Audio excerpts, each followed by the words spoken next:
Amigos y amigas de las alternativas educativas, el día de hoy estamos en la ciudad de Morelia, nuestra capital michoacana, en la Escuela Normal Urbana, y la verdad que estamos muy contentos por la entrevista que vamos a realizar. Es un placer para las alternativas educativas tener a una compañera, a la doctora Angélica Sátiro, de origen brasileño, pero con nacionalidad española. Y bueno, hoy queremos aprovechar la oportunidad para preguntar, para cuestionar algunos de los elementos que desde afuera, desde acá, desde México, desde Los Reyes, nos hemos cuestionado a partir del trabajo muy puntual que realiza. Así que, compañeros, compañeras, la verdad es un placer para las alternativas tener a la doctora Angélica. ¿Cómo están? Muy buenas tardes, buenos días, buenas noches, ¿no? A ver en qué horario nos mira. Para mí es un honor poder participar de tu programa, porque pienso que nosotras las personas educadoras necesitamos siempre estar en situación de diálogo y de encuentro con las demás personas educadoras. Así que es un placer. ¿Todo bien en Michoacán? Ay, me encanta, llevo ya una semana de andar por aquí en diferentes eventos educativos. La gente es muy cálida y bueno, yo hasta tengo un cuento inspirado en Michoacán. ¿Ah, sí? Es una región que me gusta. ¿Y ya está editado? Sí, está publicado desde hace unos años. Ese cuento se llama ¿Cómo sabemos hacia dónde tenemos que ir? Es un cuento filosófico para niños y niñas pequeñitos. Y la verdad que lo he escrito porque he tenido una experiencia estética maravillosa en un santuario de mariposas monarca. En 2004 yo venía para aquí, de hecho iba a Pátzcuaro, pasaba por Morelia y de camino pues pasamos en un santuario. Y fue justo en el momento que todas las monarcas estaban ahí. Era una cosa tan impresionante que me inspiró un cuento. Es un cuento sobre la muerte, pero desde la belleza. Ah, okay. La belleza de las monarcas michoacanas. Excelente, entonces Michoacán está ya en los textos de Angélica, ¿no? Ok, la entrevista trata fundamentalmente de construir, o mejor dicho, compartir elementos con los compañeros que están construyendo alternativas, que están en esa idea de no quedarse con simplemente lo que les manda a decir quien sea, o sea, si es gobierno, si es otra institución. Y bueno, nosotros reconocemos que en las alternativas educativas un trabajo muy puntual que queremos desarrollar es enseñar a pensar a nuestros estudiantes, que no sea un discurso de políticos, de autoridades, sino que sea una realidad. Y el primer planteamiento sería así: ¿cuál o cómo definimos el pensamiento multidimensional? Muy bien. La persona que planteó el pensamiento multidimensional fue el filósofo Matthew Lipman, quien creó Filosofía para Niños, que es un proyecto internacional que hoy está por todos los continentes y somos muchas las personas que trabajamos en esa línea. Yo he tenido el placer de estudiar con él a finales de los 80 y inicio de los 90 y digamos que una de las cosas que asumimos en la filosofía lúdica, que es la línea de trabajo que llevo yo, es justamente del pensamiento multidimensional. Lo que propone Matthew Lipman es que sea posible aprender a pensar mejor desde tres perspectivas o dimensiones. Una de ellas es el pensamiento crítico, la otra el creativo y la otra lo que algunas personas traducen por cuidadoso o cuidante y que yo prefiero utilizar ético, ¿no? Entonces la idea del pensamiento multidimensional es que cuando estamos estimulando nuestra capacidad de pensar, que lo hagamos simultáneamente en la dirección crítica, creativa y ética. ¿Qué implica eso? Un pensamento crítico, ¿qué es? Es un pensamiento que nos va a ayudar a buscar los supuestos, las bases, si está bien estructurado el pensamiento que se nos presenta o no. Y tiene un componente de análisis importante que deconstruye un poco, descompone las partes para poder entenderlo. El pensamiento creativo ya es esa dimensión generativa que va a aportar algo nuevo, original, inventivo, imaginativo a lo que se está planteando. y la dimensión ética del pensamiento ya tiene que ver con ese cuidado a pensar las consecuencias de las ideas, tener en cuenta el otro, pensar junto con el otro desde el diferente que es el otro.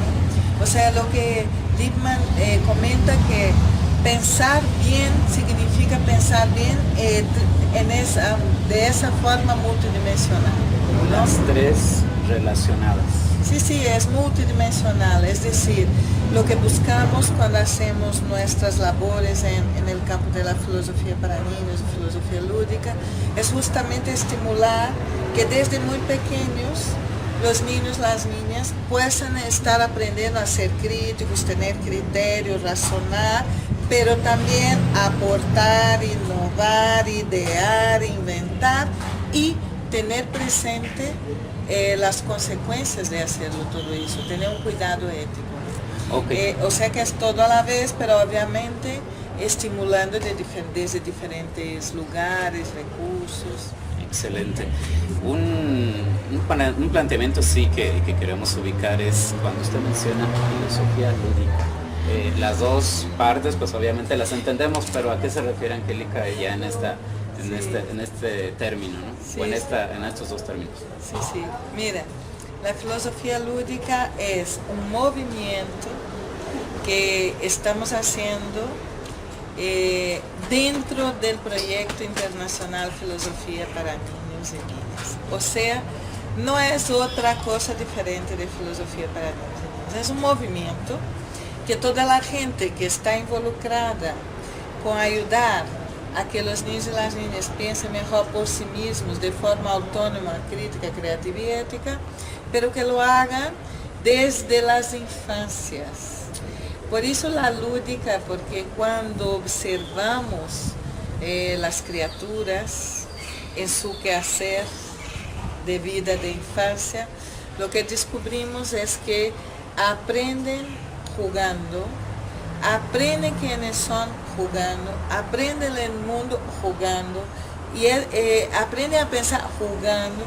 Entonces lo que nos aporta la filosofía lúdica es la perspectiva de la infancia. No es solo lo que la filosofía puede dar a la infancia, es también lo que la infancia da a la filosofía.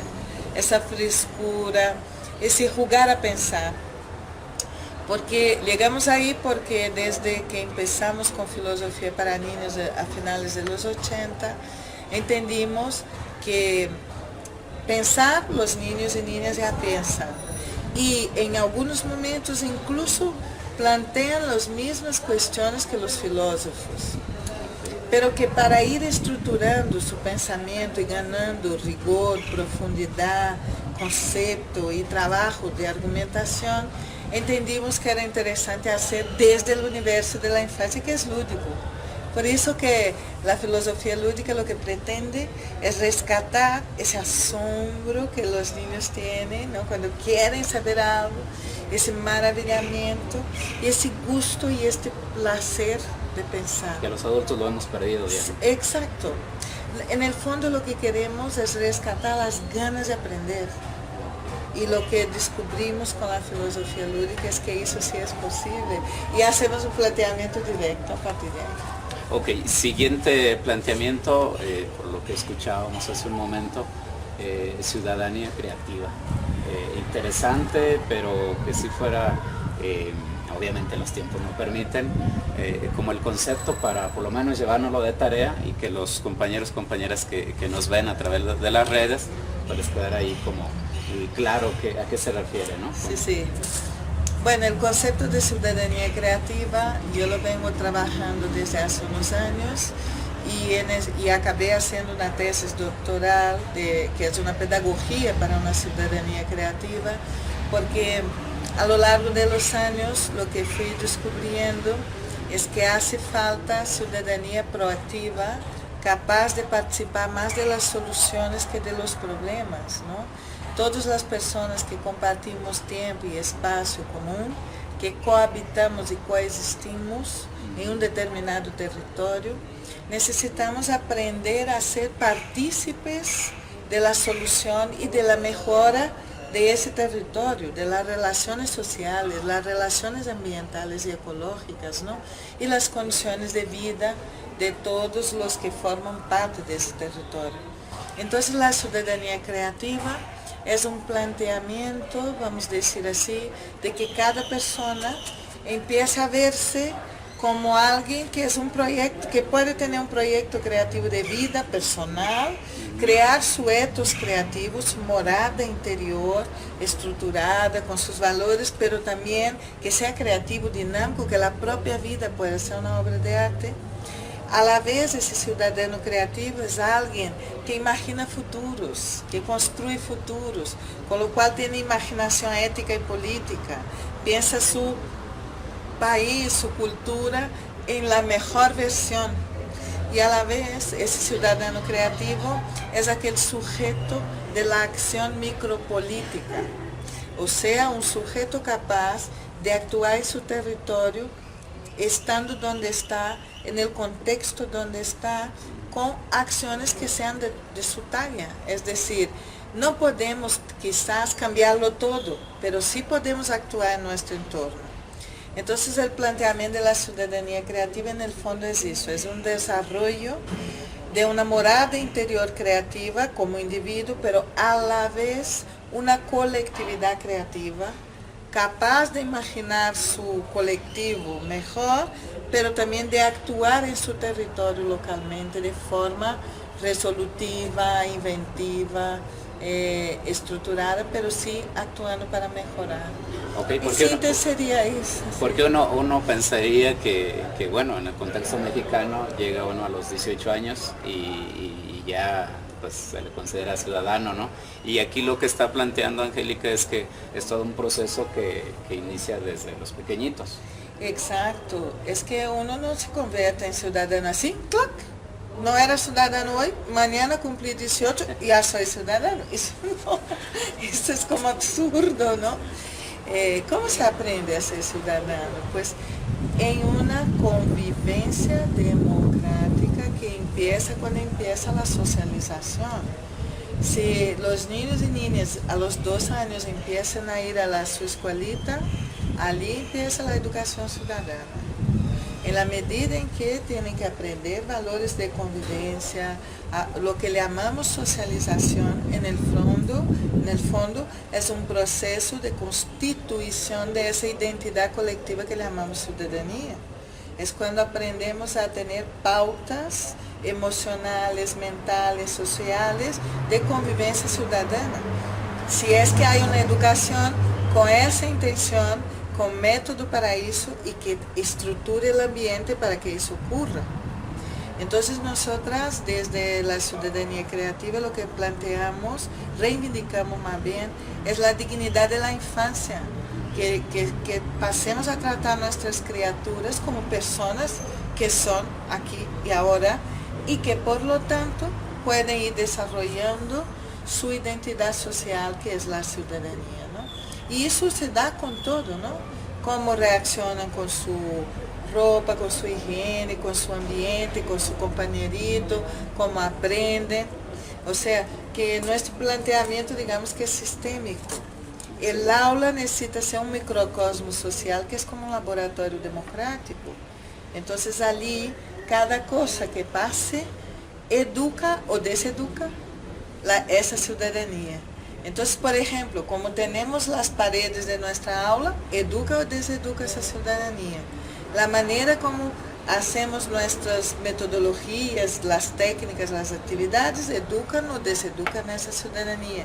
La manera como tratamos, si como personas o si como menos personas o personas de menos categoría o inferiores, y se educa o deseduca la ciudadanía. Todo el conjunto de cosas que configura la comunidad educativa y el hecho educativo puede estar construyendo ciudadanía creativa o no. Va a depender de quién, de nosotros, las personas que educamos, de tener las ideas claras, de hacer una investigación de esas metodologías, de vivir estos procesos así. Porque eso, el ciudadano creativo emerge del sistema social y educativo. emerge si lo permitimos que emerja. Ok, vamos a hacer dos preguntas más. Hay mucho tema, pero queremos concretamente que nos comentara así de manera muy general la propuesta del Jardín de Juanita, los materiales que estuvimos observando, estuvimos ojeando incluso a algunas partes, pero que los compañeros, las compañeras se llevaran la idea así clarita de qué se trata este material. Sí, el Jardín de Juanita es un proyecto de ciudadanía creativa, muy concreto, que empezó como proyecto, empezó en 2016 y ya existe hoy en 8 países, la mayor parte de estos países latinoamericanos, más Portugal, España y Italia. Y nuestro planteamiento es la siguiente cosa. Yo tengo un cuento filosófico para niños pequeñitos que se llama La Mariquita Juanita. Mariquita es Catarina, ¿verdad? Y esta personaje, que es una personaje muy juguetona, filosofía lúdica, ella es la propia. Okay. Siempre está preguntando, siempre está pensando. Pues esa personaje, ella cumple 18 años ahora y ya tiene mucha gente que la quiere, la ama, la adora, piensa con ella, juega, piensa con ella. Y lo que hicimos a partir de 2016 fue como que de las páginas de la literatura saltó el proyecto a la realidad, ¿no? Entonces, desde niños de 2 añitos hasta adultos están creando los jardines de Juanita, porque Juanita en el cuento nace en un jardín, él es un animal de jardín, ¿no? Y lo que hicimos pues fue crear un proyecto ecológico de educación ambiental y a la vez de desarrollo de la capacidad de pensar y de actuar creativamente. Y hoy por hoy lo que tenemos es que niños y niñas están protagonizando un cambio social y ambiental en sus entornos. Estos niños y niñas investigan si hay o no hay zonas verdes, áreas verdes donde viven, qué tipo de vida hay, los ecosistemas que hay. A partir de ahí buscan un lugar que necesita ser transformado, porque es una acción ciudadana. Entonces, donde está feo, abandonado, sucio o que está mal, allí crean su jardín de Juanita y a partir de ahí crean como un espacio para después vivirlo como espacio de aprendizaje, como ambiente también de aprender, de jugar a pensar y tal. Quien quiera saber más de ese proyecto, tenemos un Facebook específico, solo buscar El Jardín de Juanita. Allí hay un PDF con una orientación básica de cómo hacer quien quiere iniciar en el proyecto. Y hay también muchos videos, fotografías, para que la gente vea las variadas posibilidades de hacer jardín de Juanita. El tema es que quien crea un jardín crea vida. Entonces ese proyecto es un proyecto de amor a la vida, de amor al mundo, de cuidado con el mundo, de rescate de nuestra deuda ambiental desde las infancias, que es la dimensión más ecológica que podemos sostener. Ok, entonces la teoría es importante, por supuesto, pero aquí ya está la propuesta, la práctica, con sus ajustes, digamos, o con sus contextualizaciones necesarias, por supuesto, pero está, digamos, ya caminando en 8 países. Muy interesante, la verdad que los materiales son para todos, yo me los quiero llevar todos, valga la redundancia. Por último, hablamos de comunidades de diálogo en filosofía para niños. Qué importante es, yo observaba una imagen hace un momento, donde están los niños en un espacio abierto, ¿no? En el salón, con una especie de círculo. Y me parece a mí que ahí está la posibilidad no solo de pensar, sino de dialogar, que es otra parte que nos falta a los adultos, ¿no? Normalmente reaccionamos de otra forma, pero el diálogo está muy lejos. ¿Cuál es la comunidad de diálogo y ya en la propuesta concreta que han desarrollado ustedes? Sí. Mira, aprovecho porque tú me preguntaste los materiales y me olvidé de hablar. Los materiales forman parte del proyecto Noria. Quien quiera saber esto, hay una página web solo sobre eso, octaedro.com/Noria. Y el proyecto Noria es un conjunto de materiales que permite a personas que estén trabajando con niños de 2 a 11 años, de tener guías para ver qué tipo de actividad se hace, metodologías y tal, pero además de eso hay todo un despliegue de literatura creativa filosófica, que son los cuentos filosóficos para los niños, ¿no? Ok, perdón, está entonces el cuento y luego está como una especie de manual para el maestro. Sí, hay manuales. Tenemos, el proyecto Honores son 3 cosas diferentes. Por un lado es un currículo, donde siempre hay un manual y el cuento. Por otro lado, hay los que le llamamos cuentos para pensar, que estos no tienen manual, tiene al final del cuento una orientación, porque estos son utilizados por maestros, familias, bibliotecarios, es como que muy abierto. Y luego tenemos la Biblioteca Noria, que son libros que ya, por ejemplo, tenemos un teatro filosófico sobre la creatividad a partir del filósofo Nietzsche, que por cierto en mi Facebook, si quieren ver, hace poco aquí en México el profesor Víctor Florencio hizo trabajo con sus estudiantes de bachillerato a partir de ese texto, o sea que también es un material, pero para los más granditos. De Nietzsche, ¿verdad? Debe estar el teatro Sí, filosófico sobre la creatividad. Y luego está filosofía mínima, que son los aforismos es una filosofía de la filosofía lúdica, pero en plan aforístico, no son tratados, sino son inspiradores. Ahora bien, ¿cómo contestamos tu pregunta sobre el diálogo? Nosotros vivimos en una sociedad que no es dialógica, crecimos en ambientes no dialógicos, pero entendemos desde nuestra línea de trabajo que el diálogo es un valor ético, político, democrático, pero el diálogo, además de esto, es un método para poder aprender a pensar mejor. Nosotras cuando trabajamos con esta línea de trabajo, desde el IPMA, porque el IPMA propone las comunidades de investigación, se trata de aprender a pensar mejor por uno mismo, pero en compañía de los demás. Y eso se hace en comunidad de diálogo. Entonces lo que tenemos, por ejemplo, en las guías del proyecto Noria, son las diferentes actividades para acontecer en diálogo. Y las preguntas que el maestro tiene que aprender a hacer para conducir el diálogo. Porque la verdad que no aprendimos a educar así. Aprendimos a dar nuestra charla, ¿no? Y después querer que nos devuelvan lo que hemos enseñado. Entonces ese paradigma es totalmente otro. Hacemos la provocación, tenemos diferentes recursos, cuento, arte, juegos o lo que sea, ¿no? Como recurso recurso disparador del pensamiento, y a partir de ahí lo vamos configurando a través del diálogo. Y es un trabajo de verdad precioso que buscamos desarrollar el cerebro social y la inteligencia colectiva. Es en el diálogo que eso ocurre. Excelente.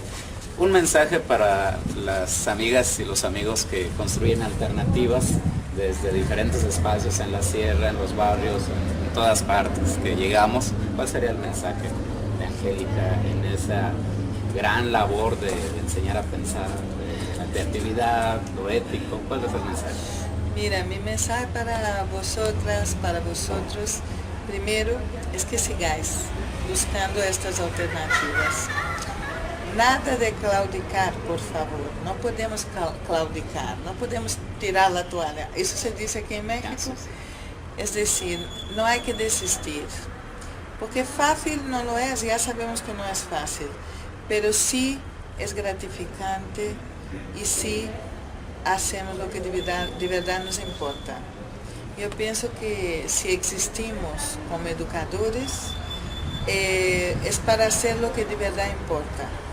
La labor nuestra como persona que educa, por un lado tiene un compromiso con el pasado de la humanidad y todo el acervo de conocimiento que hasta hoy existe, pero para esto hoy Google, Internet lo hace mejor que nosotros porque tienen ahí una base de datos increíble, más amplia que nuestra memoria. Lo que Google o cualquier plataforma de Internet no tiene es la capacidad de inventar futuros junto con nuestros niños, niñas y jóvenes. Entonces, con todo respeto a nuestro conocimiento pasado, pero también no desistan de inventar futuros. Excelente. Un grande abrazo.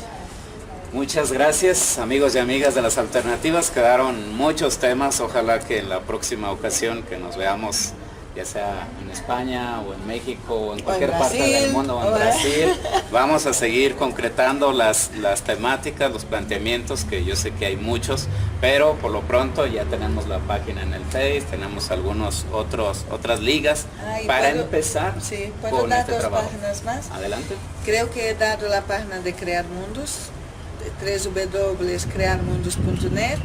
Ali está la investigación Acción de Ciudadanía Creativa con material gratuito que quien quiera puede bajar, vídeo, texto, artículos. También está la revista Crear Mundos, que también es gratuita y llevamos 15 años de publicarla. Es un tipo de revista libro, tiene desde memorias prácticas hasta textos teóricos, entrevistas y que también pueden ver ahí, y con googlear filosofía lúdica verán también varios videos de prácticas en el aula. Ok, excelente, pues ahí están las ligas, los materiales para iniciar. Doctora Angélica, pues la verdad que muy agradecidos, de verdad que es inspirador lo que vimos hoy, lo que leemos, que sea así de rapidito, ya nos daremos el tiempo. Insistimos, ojalá que exista otra oportunidad. Amigos y amigas, muchas gracias, nos vemos en la próxima. Gracias.